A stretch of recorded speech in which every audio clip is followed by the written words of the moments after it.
Let us take a problem. This is a system what it was mentioned. There are two blocks, A and B. They are arranged like this.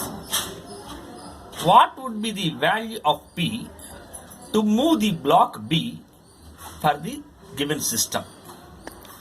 Here, he has given the weight of block A is 1000 newtons, weight of block B is 2000 newtons, and there is a load P which is tending to move the block B. The coefficient of friction between block A and B is given as 0.25.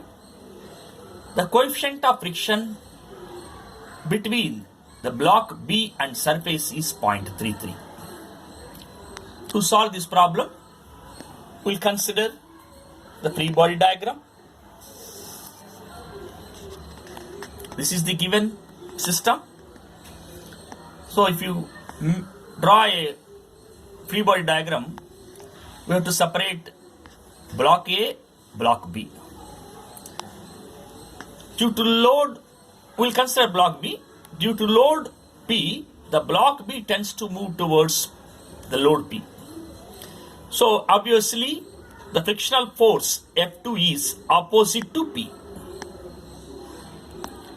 And there will be a normal force N2 on the block B. If you consider block A, there will be a normal force N1. The same force will be exerting on block B also. The motion of block A is relative to block B. The frictional force on A due to its motion or impending of motion will be opposite to F2.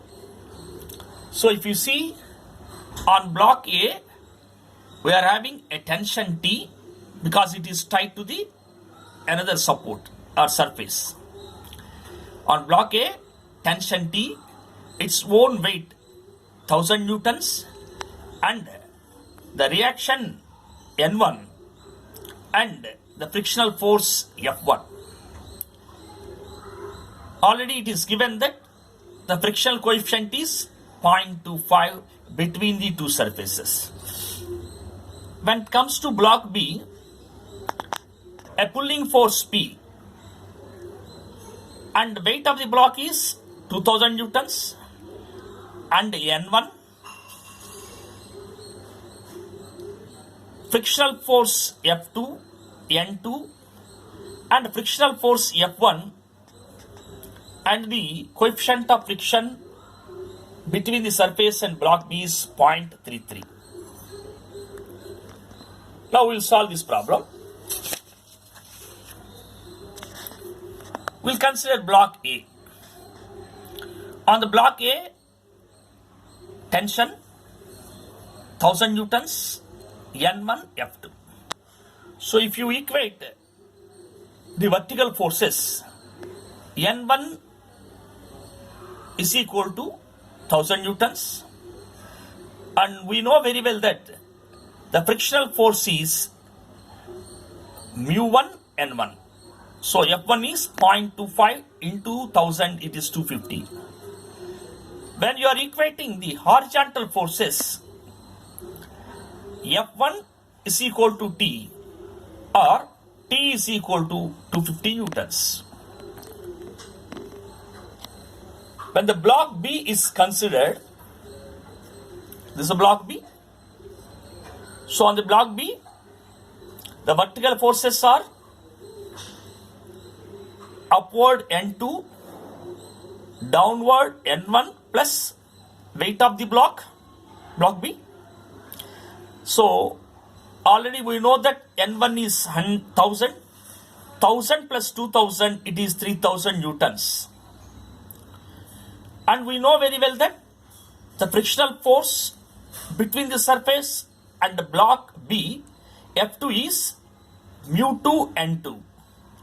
That is 0.33 into 3000, that is 1000 newtons. When you are equating the horizontal forces, P is equal to F1 plus F2. That is, P is equal to F1 already we got as 250, F2 is 1000. It is equivalent to 1250 newtons. It means to pull the block B, we require 1250 newtons. This is the answer.